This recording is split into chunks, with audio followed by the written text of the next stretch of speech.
두 구절 찾을 거예요. 누가복음 19장 10절 먼저 찾으시고,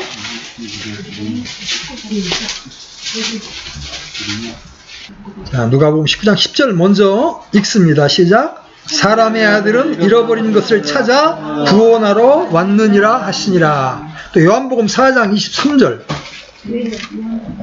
요한복음 4장 23절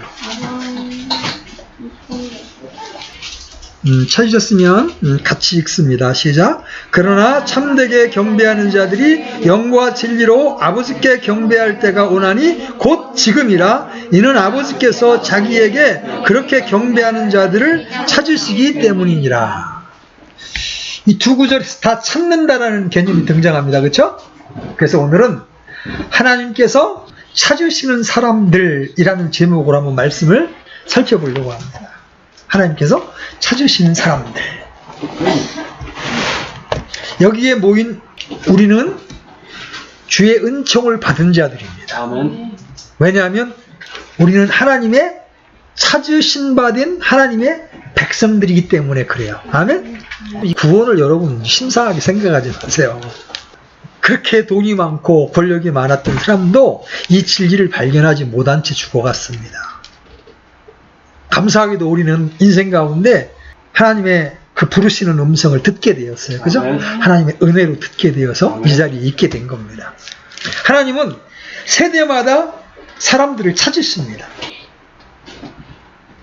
하나님께서 찾으시는 자들은 한편에서는 잃어버린 자들이고, 또 다른 편에서는 영과 진리로 경배 드릴 줄 아는 참 경배자들이에요. 근데 이 두 부류는 구별되는 존재들이 아니라 주님께서 이 땅에 오신 목적을 입체적으로 보여주는 거예요.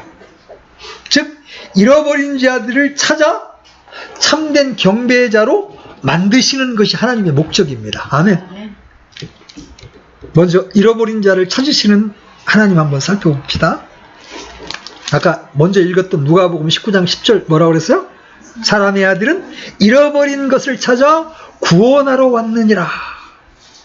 주님은 삭개오를 만나주시고 그의 집에 구원이 이르렀음을 선포하신 후에 사람의 아들은, 예수님을 말하는 거죠. 사람의 아들은 잃어버린 것을 찾아 구원하러 왔느니라 이렇게 말씀하십니다. 그런데 사람이 하나님께 찾은 바 되기 위해서는 먼저 자신이 잃어버린 바 된 자임을 보아야 합니다. 교통사고가 나거나 그래서 기억 상실증에 걸린 사람들 어때요? 모르는 거야. 자기 집이 어딘지도 몰라. 아버지도 못 알아봐. 내가 잃어버려진 자라는 걸 알아야 찾아가려고 할 거 아니에요. 그죠? 근데 그걸 몰라. 문제는 이 세상에 아담의 후손으로 태어난 모든 사람들이 잃어버려진 자임에도 불구하고 자기가 잃어버려진 자임을 알지 못한다는 거예요. 왜 그럴까요? 마귀가 우리 안에 죄를 넣어주고 우리의 지각을 어둡게 해서 기억 상실증에 걸려버린 거예요. 우리에겐 속이는 자가 있는 거예요. 대적이 있는 거예요.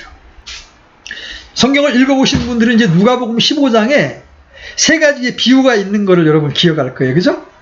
그래서 3절에서 7절까지는 99마리의 양을 두고 잃어버린 한 마리의 양을 찾아 나서는 목자의 비유를 여러분들이 볼 수 있습니다. 그죠? 그 다음에 8절부터 10절에서는 어떤 여자가 10개의 드라크마 가운데 잃어버린 한 드라크마를 열심히 찾는 모습을 볼 수가 있어요. 이어서 이제 11절에서 24절에서는 돌아온 탕자 이야기, 그죠? 두 아들을 둔 어떤 아버지가 한 아들을 잃어버렸다가 다시 찾는 비유가 나와요. 이 세 가지 비유의 공통점이 뭐예요? 모두 잃었던 것들을 다시 찾는 것이 공통점입니다. 그죠? 한 인간이 구원을 받기 위해서는 그가 결단하고 회개해야 하는 것은 사실이에요. 그러나 이것은 하나님께서 먼저 우리에게 찾아오셔서 회개를 촉구하시고 역사하신 결과 그 응답으로 나타나는 거예요. 인간이 먼저 하나님을 절대 찾지 않습니다. 하나님이 먼저 복음을 통해서 우리에게 찾아오실 때 우리가 반응하는 거예요. 자, 첫 번째 비유에서 잃어버린 한 마리 양을 찾아 나서는 목자가 누구입니까? 나는 선한 목자라. 나는 양들을 위해서 목숨을 버리노라. 이렇게 말씀하신 예수님의 모습을 볼 수 있죠. 그렇죠? 자, 두 번째 비유에서는 잃어버린 드라크마 하나를 찾고 있는 이 여자는 예수 그리스도의 신부인 교회와 성도들을 통하여 잃어버린 혼들에게 빛과 생명을 주어서 그들을 주님께 돌아오게 하시는 성령의 역사를 연상시켜주고 있습니다. 세 번째 비유에서 잃어버린 아들을 찾아 기뻐하는 아버지는 하늘에 계신 하나님의 놀라운 사랑을 보여주고 있어요. 그래서 성부와 성자와 성령 삼위일체 하나님께서 잃어버린 피조물인 인간을 찾고 계신 거예요. 이 잃어버린 자를 찾아 구원하시려고 2000년 전 이 땅에 말씀 하나님께서 찾아오셨습니다. 말씀이 육신이 되어 우리와 같은 인간의 모양으로 찾아오신 거예요. 근데 여러분, 그분을 누가 영접했습니까? 경건하다고 자부하는 바리새인과 서기관이었습니까? 아니죠? 누가 그분을 영접했어요? 삭개오와 같은 세리, 아니면 창녀였습니다. 왜 그럴까요? 그들은 자신이 잃어버려진 죄인임을 부인할 수가 없었어요. 예수님 당시에 창녀와 세리는 자타가 공인하는 죄인들이었어요. 예수님은 잃어버린 죄인들을 찾으러 왔거든. 근데 조금 종교적으로 경건하다고 생각하는 사람들은 다 예수님을 거절했어요. 근데 자신이 잃어버려졌다고 스스로 인정할 수밖에 없는 죄인들은 예수님을 받아들였어요.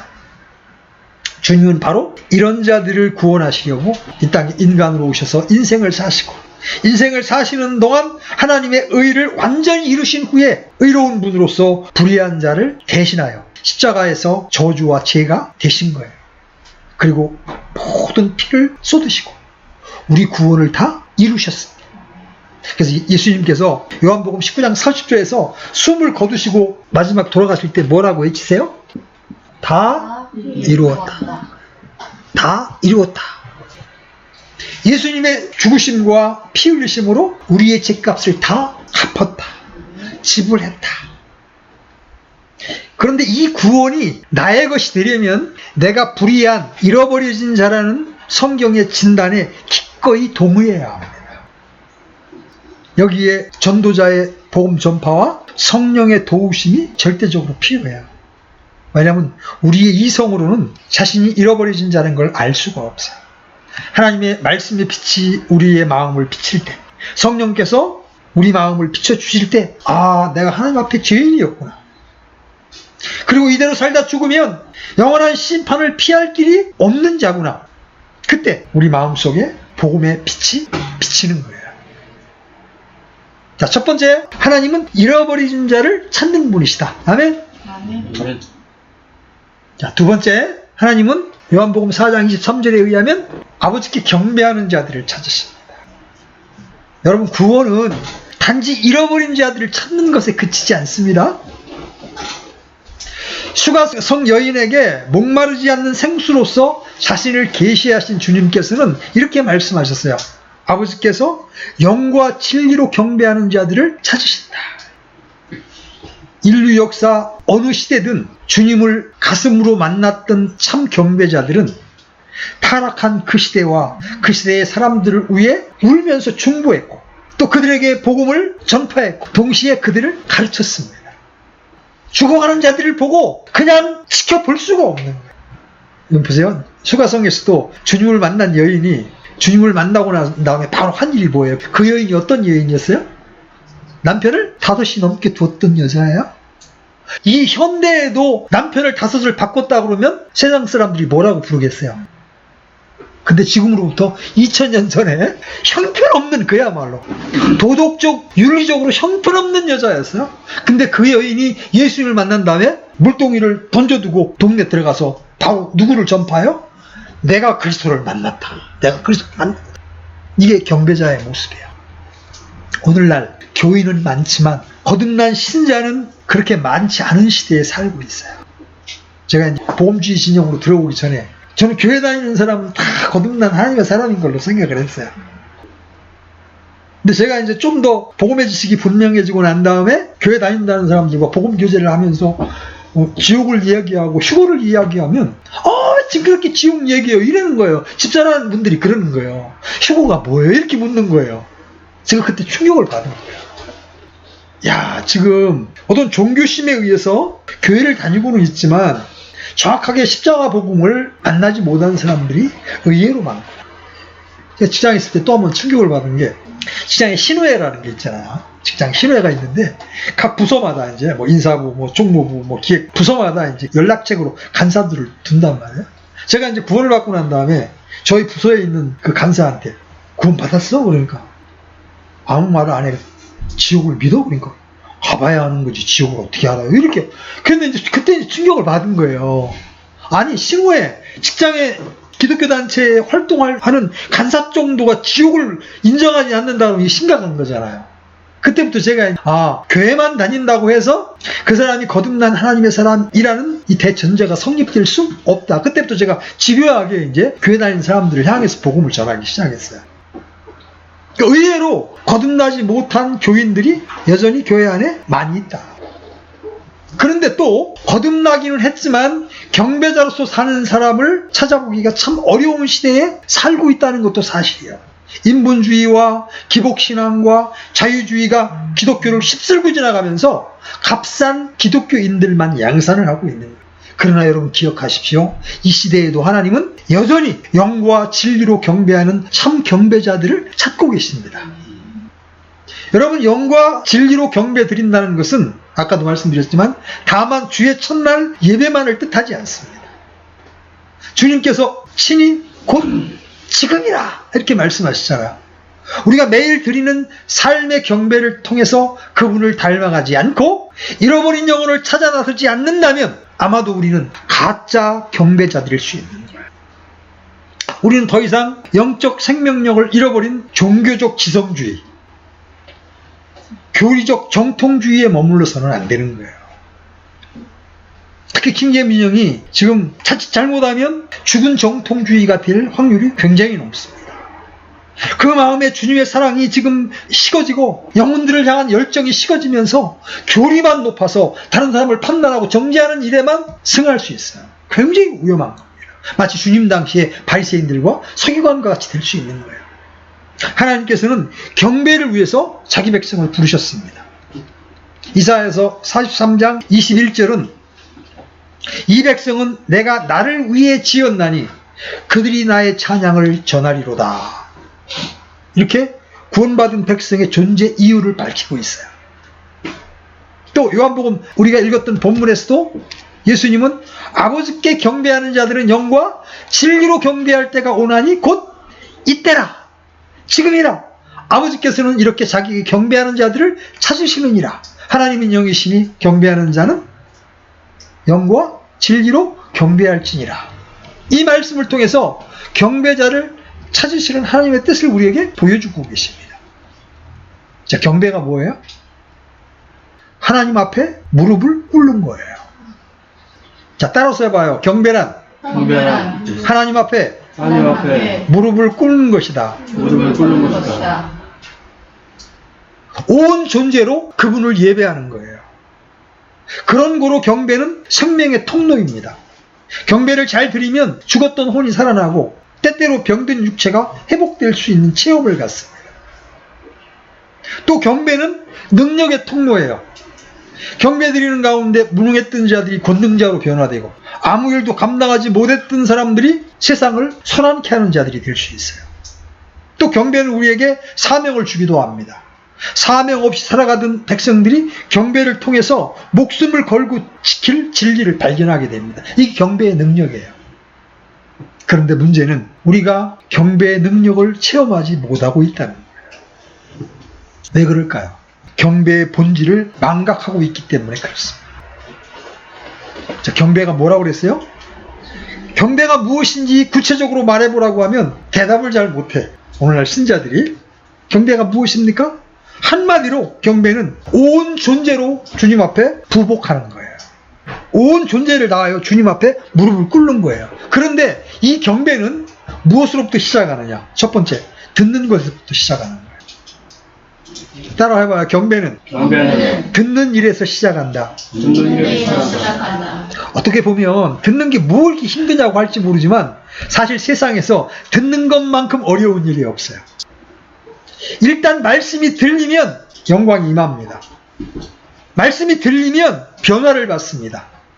안 들려서 문제예요. 그럼 왜 안 들립니까?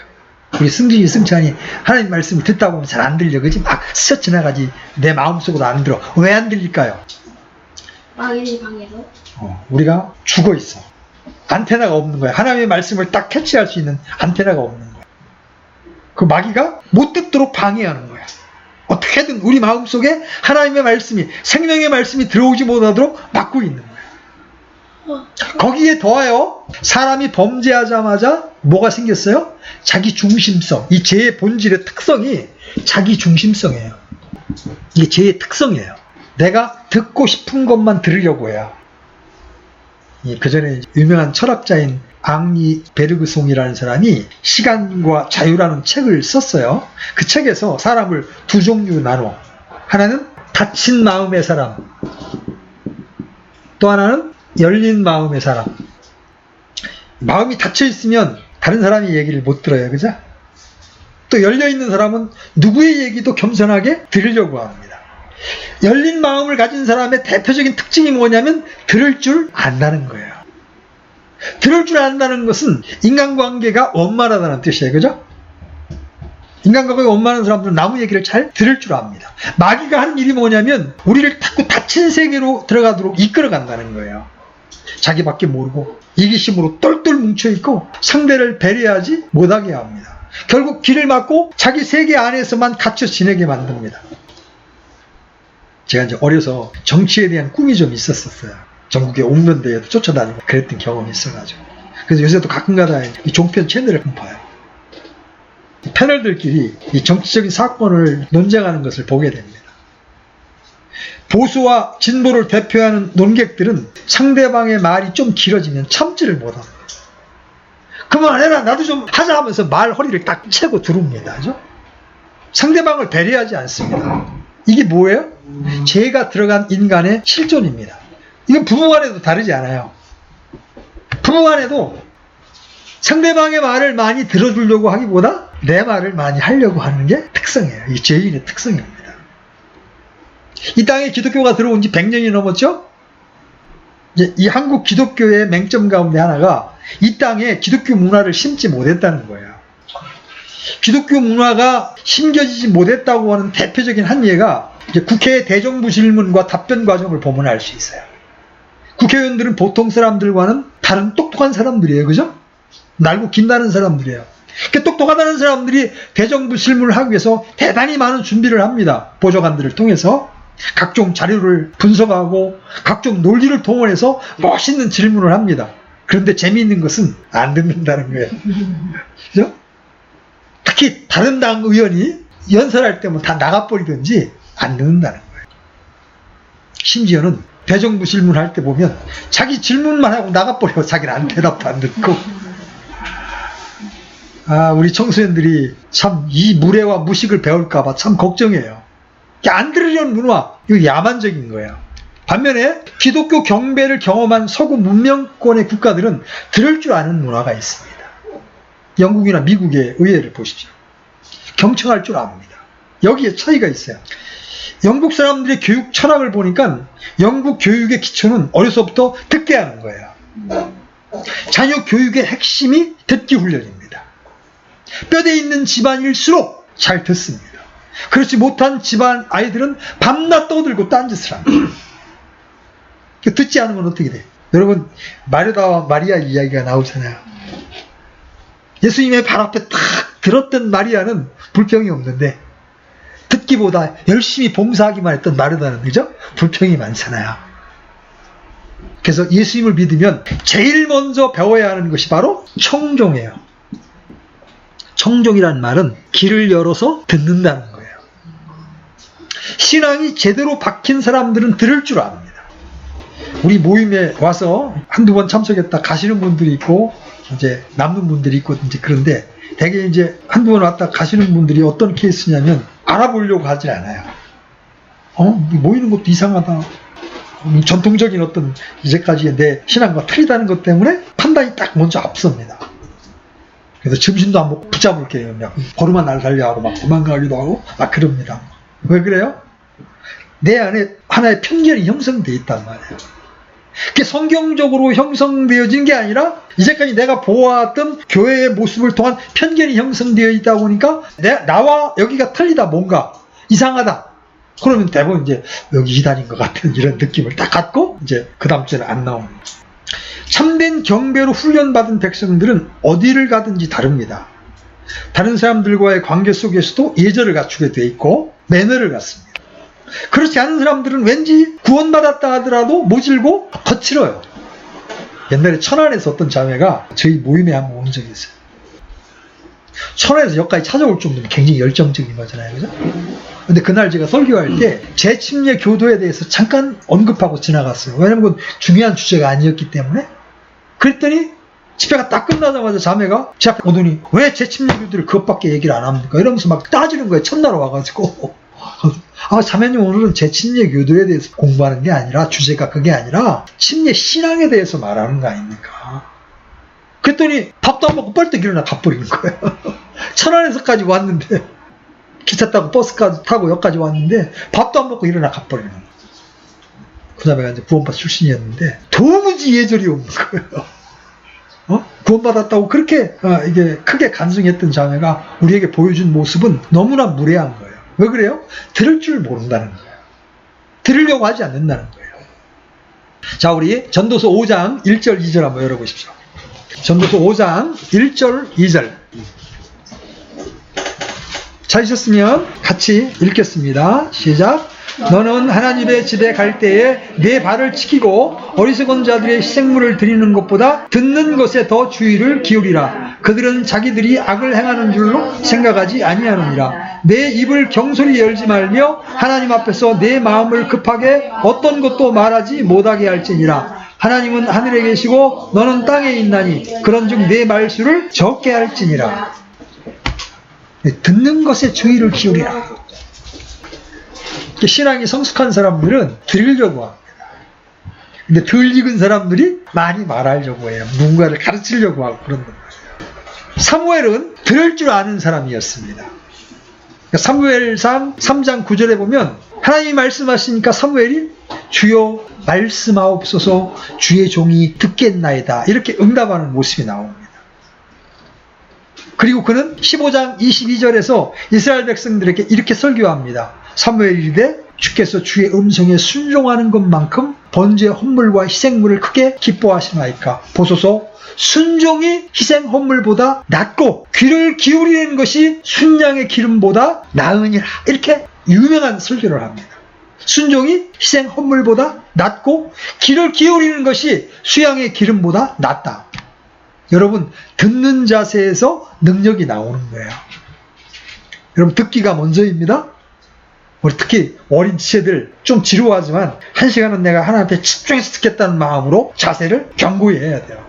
그래야 한두 마디의 말씀이라도 내 마음에 들을 수가 있어요. 경배는 겸손하게 듣는 데서 시작된다고 말했는데 그러면 잘 듣기 위해서는 어떻게 해야 합니까? 자, 듣기 위해서 어떻게 해야 돼?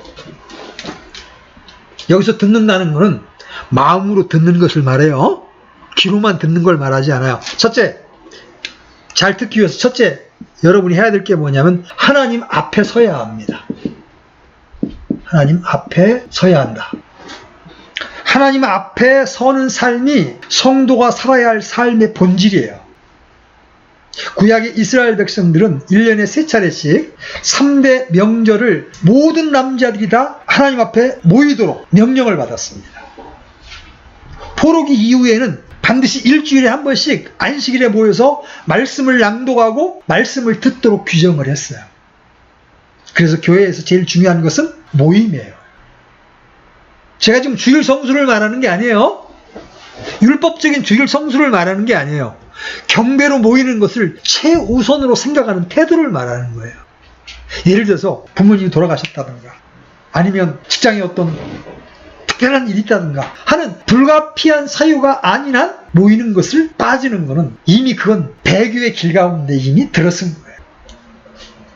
초대교회의 능력의 핵심이 뭐였어요? 그건 모임이었어요. 여러분 사도행전 2장 46절 한번 가보십시오. 사도행전 2장 46절 찾았으면 같이 읽습니다. 시작.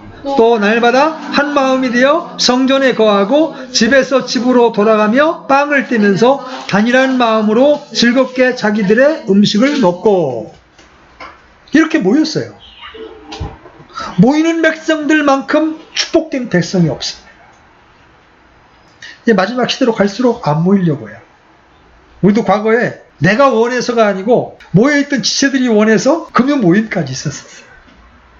근데 어느 날 시들시들해지면서 다 떨어져 나가요. 그래서 하나님은 마지막 시대에 이런 모습을 이미 보셨기 때문에 히브리서 10장 25절에서 이런 경고의 말씀을 주십니다. 한번 히브리서 10장 25절 가보십시오. 히브리서 10장 25절.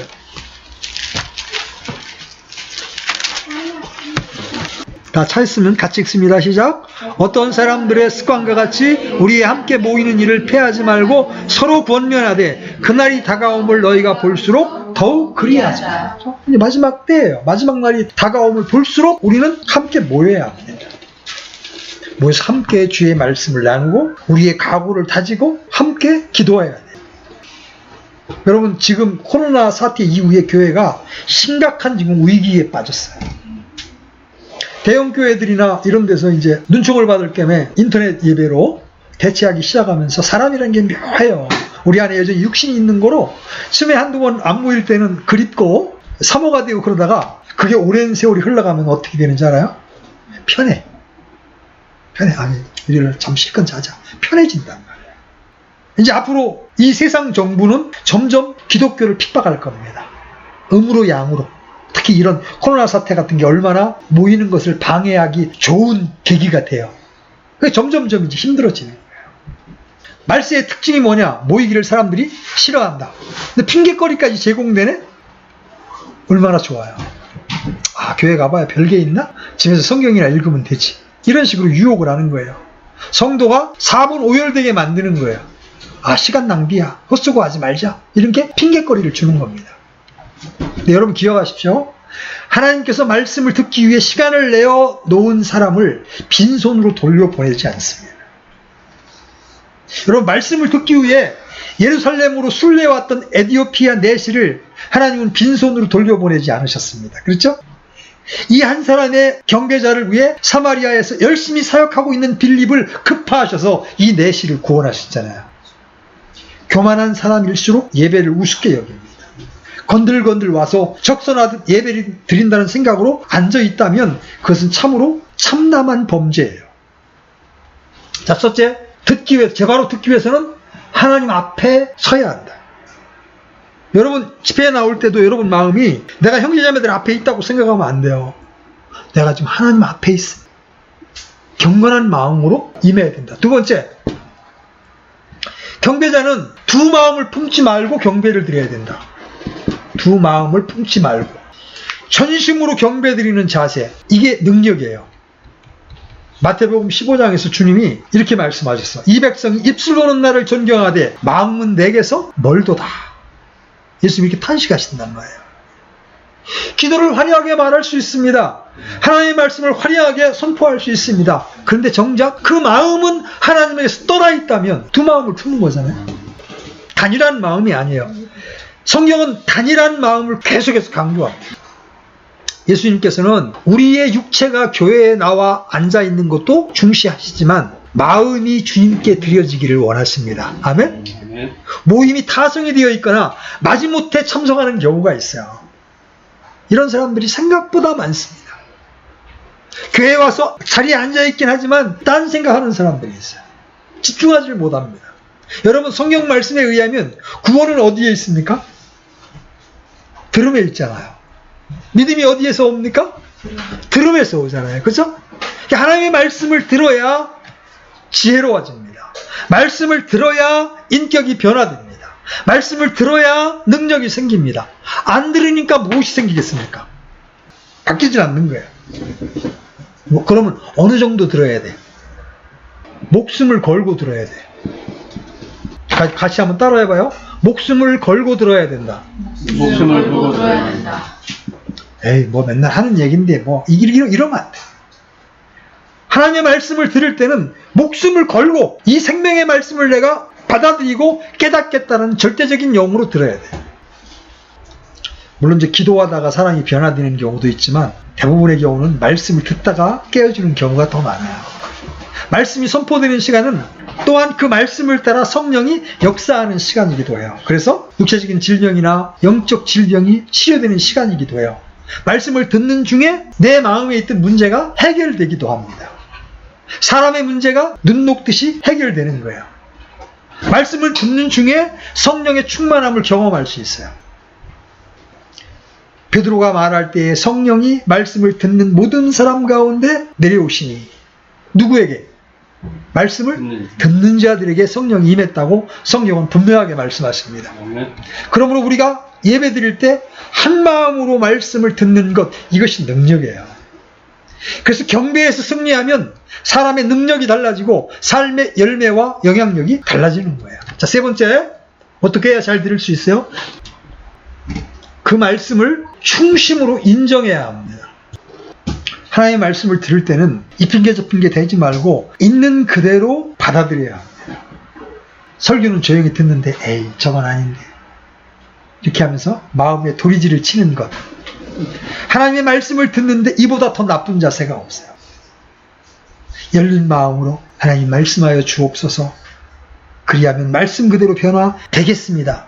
이렇게 말씀을 받아들이는 것이 옳은 태도예요. 근데 이게 초신자 때나 겸손한 영을 가진 사람들에겐 다 아멘이 돼요. 그런데 성경 지식이 좀 잘하면 어떻게 되는지 알아요? 다 판단하는 거예요.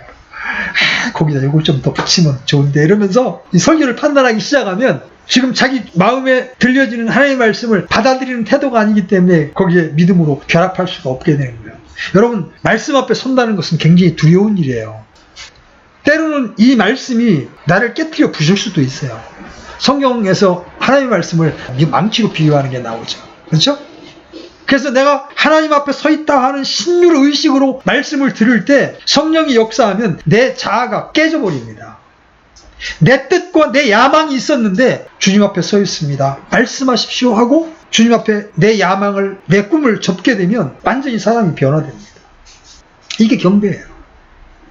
하나님의 말씀으로 말미암아 내가 변화되는 일, 내가 말씀으로 변화되는 역사가 바로 경배예요. 경배가 제대로 드려지면 가정과 인간관계에도 화목이 있어요. 경배를 엉터리로 드리니까 삶도 신앙도 빵점이 되는 거예요. 자, 그러나 듣는 것으로 그쳐서는 안 됩니다. 네 번째는 말씀을 듣고 순종해야 합니다. 하나님의 말씀을 듣고 반드시 행동이 뒤따라야 하는 거예요. 말씀으로 찾아오실 때 지체 없이 순종하십시오. 그러면 역사는 일어나는 거예요. 경배를 드린다는 것은 하나님의 영광을 만나는 겁니다. 하나님을 만나면 하나님의 영광을 접촉하게 되면 나타나는 현상이 뭐예요? 회개와 헌신이에요. 이사야서 6장에 보면 우시왕이 죽던 해에 이사야는 성전에서 주의 영광을 봅니다. 그때 나타났던 첫 번째 반응이 뭐예요? 화로다, 내가 망하게 되었도다. 회개하는 거예요. 하나님의 영광을 보게 될 때 회개가 일어납니다. 누가복음 5장에 베드로가 그물을 깊은 데 던져가지고 이 그물이 찢어질 만큼 많은 고기를 잡게 됐어요. 그런 주님의 영광을 보고 난 다음에 베드로가 뭐라고 고백해요? 주여 나는 죄인이로소이다. 그러니까 주님을 접촉하는 참된 부흥과 예배는 반드시 회개를 동반합니다. 그래서 교만하다는 것은 뭘 의미하는 거예요? 하나님을 만나지 못했다는 거예요. 탁구를 좀 치는 사람이 못 치는 사람 앞에서는 뻐길 수가 있어요. 근데 그런 사람들이 유승민이나 김택수하고 한판 붙고 나면 할 말이 있겠어요? 제가 이제 그 노인분들 복음을 전하려고 가끔 탁구장가 지금 3개월째 탁구장 문을 닫아서 제가 운동을 못 하고 있는데 새로운 신입 회원이 오면 묻습니다. 탁구 좀 치셨습니까? 예, 좀 쳤습니다. 한번 같이 쳐보실까요? 그러면 이건 진짜 이게 동네 탁구 수준도 안 되는 거예요. 근데 본인은 꽤 친다고 생각하는 거예요. 근데 제가 이제 어느 때 제가 좀 친다는 생각을 딱 내려놨느냐면 지금 이제 청소년 대표 선수가 된 애가 갈마 그 옆에 있는 그 무슨 초등학교더라? 그 초등학교를 나왔는데 걔가 5학년 때 저랑 한번 걔가 초등학교 선수 생활할 때 저랑 붙었는데 11점 게임에서 제가 몇 점 땄을 것 같아요. 0점은 아니고 2개 땄어요. 초등학생한테 제가 그걸 못 치는 게 아닌데 대한민국의 초등학생한테도 이 정도니 만약에 국가대표나 이런 사람 만나면 그야말로 빵점 나올 수밖에 없겠지, 그지? 그때 제가 야 어디 가서 탁구 친다는 말을 제가 못해요. 갱신이 라켓 잡을 정도입니다 밖에 얘기를 안 해. 근데 이 고수를 만나보지 못했던 사람들은 어떻게 돼? 다 잘한다는 거예요. 아주 저 끝입니다. 이 동네 축구하는 사람들이 그 동네에선 잘한다고 생각할 수 있을지 몰라도 손흥민이나 이강인이를 만나면 어떻게 되겠어요? 골이 낼 수밖에 없잖아요. 그죠? 자, 하나님의 임재를 딱 맛보게 되면요 교만해질 수가 없어요. 그 위대하신 하나님 앞에 서면 할 말이 없어요. 그죠? 불쌍히 여겨주옵소서. 이 고백밖에 안 나오는 거예요. 두 번째, 하나님의 영광스러운 말씀이 선포되는 곳은 반드시 순종이 일어납니다. 헌신이 일어나요. 이사야서 6장에서도 주님께서 누가 우리를 위해 갈고 이렇게 말하니까 이사야가 어떻게 반응해요? 주님 내가 여기 있나이다. 나를 보내소서. 베드로의 경우 어떻습니까? 너는 베드로라 이제부터 사람 낚는 어부가 되리라 부르시니까 베드로는 주님을 쫓습니다. 그렇죠? 이렇듯 하나님의 말씀을 제바로 듣고 순종하는 자리에 서게 되면 헌신이 뒤따라오는 거예요. 자, 이제 결론을 냈습니다. 왜 교회가 변화되지 않습니까? 왜 신자들의 삶이 변화되지 않습니까? 그것은 경배가 없기 때문이에요. 아, 나 일요일날 모임 빠지지 않고 참석하는데요? 여러분 그렇게 생각하면 안 됩니다. 예배의 기초, 즉 초월적인 존재 앞에 서서 무릎 꿇는 경외심이 없으니까 인간의 의견만 분분한 거예요. 인본주의와 기복신앙이 팡치는 거예요. 1세기 그리스도인들은 세상을 어지럽게 하는 사람들로 불렸어요. 세상을 소란케 하는 사람들이라 불렸어요. 왜 지금 우리는 세상을 소란케 하지 못하고 있는 겁니까? 이 모든 비극이 경배의 부재에서 비롯된 거예요. 경배에는 복이 있어요. 삶이 풍요해집니다. 영육간에 강건함이 뒤따릅니다. 늘 우리가 못 살겠다는 말을 입에 달고 사는 이유가 무엇입니까? 경배하는 삶이 없기 때문이에요. 마지막으로 고난의 때가 경배할 때입니다.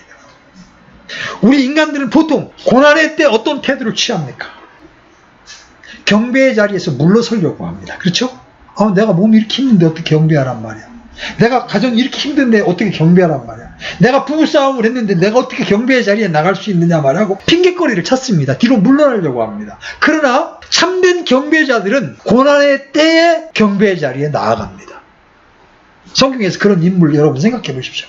아브라함은 독자 하나밖에 없는 아들 이삭을 모리아산에 번제로 드리려고 할 때 여러분 그건 진짜 위기의 때잖아요. 그죠? 그때 아브라함이 청년들에게 뭐라고 얘기해요? 나는 아이와 함께 저기에 가서 경배하고 너희에게 돌아오리라. 아브라함의 이야기가 실감이 안 나면 여러분 욥의 문제를 한번 생각해 봐요. 여러분의 지금 처한 환경이 욥보다 더 어려워요? 아들, 딸 10명이 다 죽었습니다. 재산 다 탈취당했습니다. 건강이 다 해쳐져서 몸에서 고름이 질질 흐릅니다. 마누라는 도망가 버립니다. 세상 말로 표현하면 인생 망한 거죠. 그죠? 그 환경에서 욥이 어떻게 얘기해요? 이에 욥이 일어나 겉옷을 찢으며 머리를 밀고 땅에 엎드려 경배하며 이르되 내가 모태에서 벌거벗고 나왔은즉 또 벌거벗은 채 그리로 돌아가리라. 주신 이도 주시오 가져가시는 이도 주시니 주의 이름이 찬송을 받을지어다. 기가 막히죠? 욥이 경배드린 시간은 일요일 11시 주의 일주일 예배가 아니에요. 부흥회가 있었던 날이 아니에요. 욥이 경배를 드리고 주님의 이름을 찬송한 시간은 가장 힘들고 고통스러웠던 시간이에요. 구약의 역사를 보면 하나님을 향한 경배가 변질되고 사라질 때 그 개인이나 민족이 패망했습니다. 그리고 성경적인 경배가 회복될 때 다시 민족이 부흥했습니다. 우리는 하나님의 은혜로 잃어버려졌다가 찾음받은 사람들입니다. 그 아들 그리스도를 통하여 경배할 수 있는 자로 찾음받은 사람들이에요. 그래서 하나님께서 찾으시는 사람들은 이제 영과 진리로 경배를 드리는 자들이에요. 이제 우리는 이 경배의 회복을 위해서 결단하고 기도할 때라는 거예요. 우리가 그냥 전통, 습관에 젖어서 그래 너 성경 보잖아, 주의 첫날 예배에 참석하잖아, 여기에 만족하지 마시고 매 순간 하나님의 말씀을 청종하고 그분의 말씀을 순종하면서 그분과 동행하는 삶을 사는 것, 그것이 바로 경배라는 사실을 기억하고 여러분 경배자로 하나님 앞에 발견될 수 있기를 바랍니다. 하나님은 그런 자들을 오늘도 찾고 계십니다. 기도합시다. 하나님 아버지, 잃어버린 자들을 찾으시고 또 그렇게 해서 찾음받은 자들을 경배자들로 또 부르신다는 이 놀라운 사실 앞에 참 감사와 찬미를 드립니다. 우리가 하나님의 은혜를 입어 찾음받은 자들이 되었는데 지금까지 경배자의 삶에 많은 실패가 있었음을 이 시간 정직하게 고백합니다. 습관에 젖어서, 타성에 젖어서 현재의 신앙에 만족했던 우리의 모습을 이 시간 돌이킵니다. 하나님의 말씀을 듣고 순종하며 주님의 기쁘심에 동참하는 자들이 되어서 정말 하나님께서 찾으시는 대로 영과 진리로 경배하는 자들이 되기를 원합니다. 주님 가르쳐 주십시오. 인도해 주십시오. 그래서 마침내 하나님께서 찾으시는 그런 자들로 우리가 주님 앞에 발견되어서 주님의 기쁨이 되는 자들이 되기를 원합니다. 오늘 들려주신 말씀 앞에 감사를 드리며 이 시간 또한 우리가 결단합니다. 하나님, 우리가 참된 경배자가 되겠습니다. 주님 오시는 그날까지 경배자로서의 삶을 살아갈 수 있도록 주님께서 자상하게 인도해